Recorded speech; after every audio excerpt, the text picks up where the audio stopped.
Welcome to the Age of Aquarius series. I'm Cecilia Blue Witch, your astrologer, and in this episode, we'll explore Neptune's transit through Aries, a 14-year journey of self-identity and free will. How will humanity confront the illusion of freedom in an AI-driven era? Have you seen my exclusive 100 Years of Solitude videos yet? It unveils key insights that will transform how you understand the forces shaping humanity's next 14 years. Don't miss out. Watch it first in YouTube to grasp the full picture. A new perspective on Neptune in Aries. Unlike typical annual forecasts, I offer a fresh interpretation of Neptune's transit through Aries. Building on the context of the Mercury, Uranus, Pluto archetype discussed earlier, perhaps the most fitting way to understand Neptune in Aries is through the lens of the ultimate loss of self-identity and the illusion of free will. This theme, central to my discussions in Pluto series 1st house and Pluto series 12th house, continues to resonate strongly. Jose Arcadio Buendia's fervor was crushed. He saw it as a cruel jest by fate, a taunt from destiny. After making immense sacrifices and enduring countless hardships in search of the sea, it now appeared before him, not as a dream fulfilled, but as an insurmountable obstacle. Somehow, without knowing when or how, his plans became entangled in a web of excuses, delays, and resistance, until they ultimately dissolved into fantasy.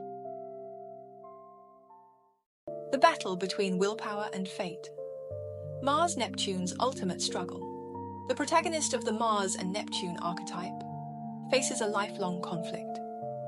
The violent assertion of willpower, Mars-Aries, versus the inevitability of external forces, Neptune-Pisces.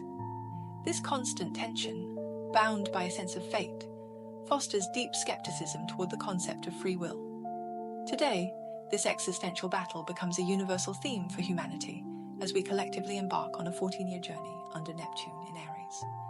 Does this signify the dawn of a post-free will era? In modern society, particularly within Western civilization, there is a strong emphasis on individual independence and the perception of the self as an entity distinct from the external world. This sense of separation stems from an attachment to one's personal identity. Alan Watts highlights that clinging to the illusion of the self intensifies modern anxiety. Moreover, this anxiety often arises from an obsessive pursuit of life's meaning. The isolation and fragmented nature of the self become the root of much unease. The solution lies in transcending self-imposed limitations and entering a state of connection with all things. Breaking free from the narrow confines of the ego, we can embrace the expansive perspectives of pantheism and Taoist philosophy, recognizing that the self is merely an illusion and that all beings are fundamentally interconnected. A wave is an individual, but the Tao is the ocean. This resonates with my own reflection. A wave is the ocean's struggle. Perhaps this long Neptune in Aries transit is here to guide humanity into awakening to this truth, teaching us collectively to embrace our oneness with the vast, boundless whole. The most crucial confrontation in life is with the self. Who am I? In Pluto series 1st house, I wrote, self-identity is a fundamental inquiry into who am I. It is the recognition and articulation of one's core self, rooted in personal experiences of body and mind. When you fail to understand yourself clearly, you become vulnerable to external values, lost in the judgments and expectations of others. This question of a stable self inevitably touches upon the ship of Theseus paradox. Is the self constant, or is it ever-changing? Non-attachment versus negation of the self. The concept of no self advocates a practice of letting go, but it should never be mistaken for passivity or a complete negation of the self. Non-attachment is not indifference, rather it is an acknowledgement of the self's fluid nature. It invites us to fully experience the flow of life and align with our inner intuition, enabling us to navigate reality with greater freedom and authenticity. This is about discovering the truest version of ourselves in the process of living. The crisis of self-identity in the next 14 years. In the coming era of Neptune in Aries, humanity will face a profound crisis of identity. As individual existence becomes increasingly abstract, we may turn to machines to provide our sense of identity and purpose, instead of seeking meaning through self-reflection. This reliance on technology risks externalizing self-recognition, stripping away the inner processes of self-discovery. In the age of AI, the most profound form of alienation will be the complete dissolution of the self, encompassing personality, identity, self-awareness, and independent thought. The disappearance of the self. A false freedom. The ultimate freedom offered by the disappearance of the self is not a meaningful liberation. It is the complete abandonment of spiritual autonomy. Humanity may cease to ask, "Who am I?" and instead unquestioningly accept, "What should I become?" In this world of technological and collective manipulation, finding one's true self will become the greatest spiritual challenge for humanity. The ultimate loss of identity could culminate in the most fundamental question: why do I exist? Why do I fight? The virtualization of free will. When it comes to free will and the sense of destiny, one of my favorite sayings is, Sun Wukong leaped 108,000 miles, only to find himself still within Buddha's palm. Similarly, humanity's illusion of free will ultimately cannot escape the workings of the Tao.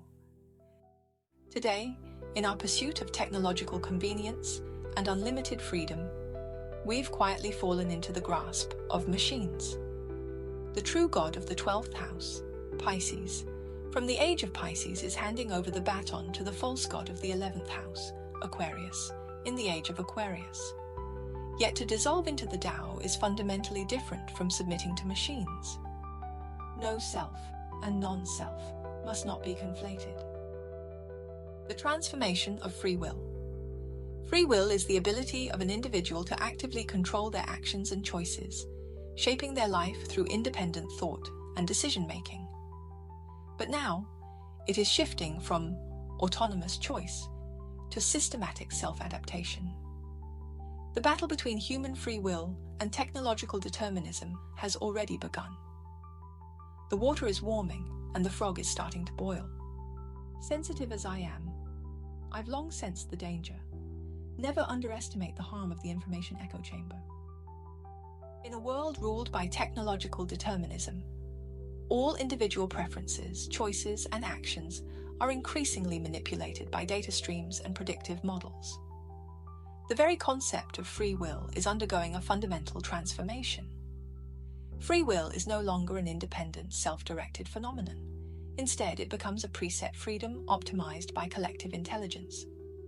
What was once an intrinsic spiritual state is now an illusion of autonomy orchestrated by external systems. Freedom, in its truest sense, risks becoming nothing more than a simulation.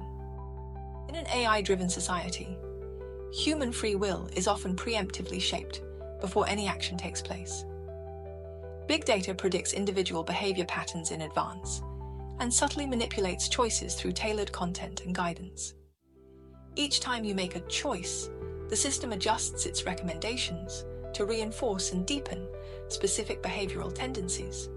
This means that every decision, thought, or action you take is influenced, if not entirely framed, by the shadows of algorithms and data analytics, a form of voluntary compliance within a pre-designed framework. This phenomenon creates what can be described as an information bubble, a closed-loop system of options. It's no longer an open-ended question, but a multiple-choice test, a controlled choice framework. Individual awareness and decision-making become confined within this framework. Feedback mechanisms further reinforce the illusion of choice, nudging you along a predetermined path. Are you really making choices, or merely following the options engineered for you? This is the virtualization of choice, where individual freedom is reduced to reliance on and submission to machine systems. Subtly, This results in a kind of mental conditioning, a gradual manipulation of free will. The more transparent and pervasive surveillance becomes, the more human autonomy is undermined. Over time, freedom itself is redefined, or worse, forgotten entirely. This is the ultimate consequence of excessive artificial control. A world where human freedom is no longer about genuine agency, but about obedience to a system that dictates what freedom means. The spiritual deadlock, a perfect virtual world.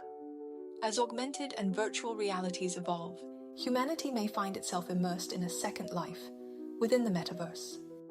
People will increasingly rely on these virtual worlds to reconstruct their identities and social roles, altering their personality traits, and swapping personas to explore various lifestyles and relationships. This fluidity of virtual identities will blur the lines between multiple digital personas and the authentic self, leaving individuals adrift in a vague in-between. In these spaces, people become their idealized perfect characters and selectively showcase a curated version of themselves. But who is that really? This isn't the transcendence of no self, it's the entrapment of non-self. Instead of seeking the true self from within, individuals are drawn into an endless cycle of superficial constructions. The genuine experiences and intrinsic emotions of individual existence will gradually vanish. Humanity will find itself in a digital paradise that, at its core, contradicts the essence of human existence, a place where the ultimate spiritual deadlock of the human soul will be felt. It reminds me of the Hall of Mirrors in 100 Years of Solitude. Wasn't Marquez portraying, through this imagery, the blurry self-identity of the Mars-Neptune man lost in their labyrinth? This metaphor resonates deeply with humanity's current fiery era, where disparate symbols seem to converge toward the same truth. Imagine seeking solace in a dream of infinite rooms. You see yourself rising from bed, opening the door, and entering another identical room, with the same bed of wrought iron, the same cane chair, and the same image of the Virgin on the back wall. From one room, you step into another identical one, and then another, repeating this cycle endlessly. He found comfort in walking through these rooms, as if wandering through a hall of mirrors. But in this infinite reflection, where does the self end and the illusion begin? Could this be our fate, to wander through reflections of reflections until we forget what lies at the core of our being? Perhaps the perfect virtual world is less a utopia and more the final solitude of the soul. The mechanized happiness and the meaningless life. One day in the future, the gods of the age of Aquarius, wielding data as their ultimate tool, may engineer a grand illusion, the illusion of happiness. Yet I firmly believe that the last refuge of life's meaning lies in creation. But AI threatens to strip humanity of this ultimate purpose. When AI fully replaces creators, the joy of life will no longer stem from personal creation. The time once spent crafting, imagining, and building will be consumed by hollow consumer culture. Moments of stillness, once reserved for reflection or genuine living, will be stolen, filled instead with carefully curated entertainment, endless data streams, and fabricated virtual experiences. In this world, our true personal space will be obliterated. Desires and actions will cease to be organic, spontaneous, or deeply personal. Instead, they will emerge from algorithmic manipulation, calibrated by data-driven models. This engineering of desire is, in truth, a form of self-deprivation, a profound assault on human free will. Beneath the standardized mask of happiness lies the stark suppression of authentic needs. In the end, the individual will not only lose the right to desire freely, but may even surrender the will to actively live as themselves. The price we pay for this era of sensory entertainment and virtual escapism will be the erosion of humanity's innate sensitivity. Both spiritual depth and the authenticity of our sensory experiences will suffer unprecedented impoverishment. This spiritual barrenness will alienate us from the real world. Independent critical thinking will gradually fade, and with it, our ability to maintain self-awareness. When humanity loses the ability to choose and explore freely, life itself loses its meaning. AI-driven custom emotions and the hollowing of the human experience. AI now offers customized emotional experiences, turning even our deepest feelings into fast food-style commodities. Yet, no matter how precise these emotions seem, they remain mere simulations. Quantified emotions are hollow, incapable of touching the soul. When emotions no longer arise from real interactions and perceptions, but are manufactured by algorithms, how terrifying is that? It reminds me of the hollow performance of NPD individuals. As this happens, the authenticity of our emotional world will erode.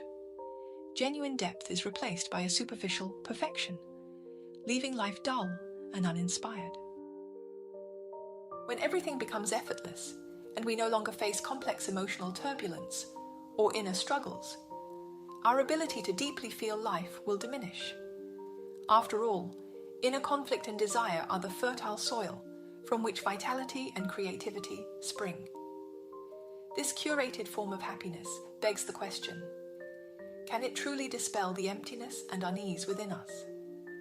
As we grow dependent on these flattened emotional experiences, our longing for profound feelings will fade.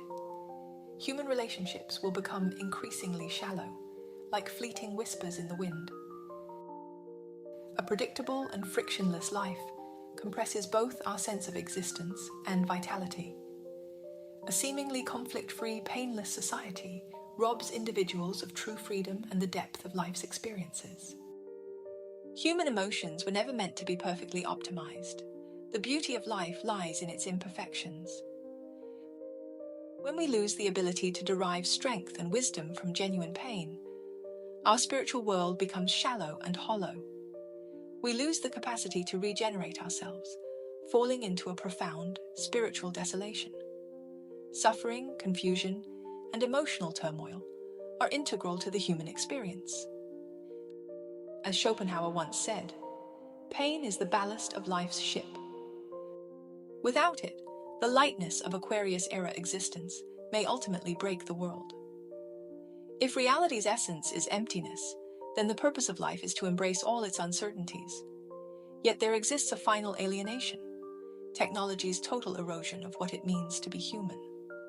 When this happens, we risk losing humanity's true essence, the power to transcend pain, to explore existence, and to create and break boundaries within the finite span of our lives.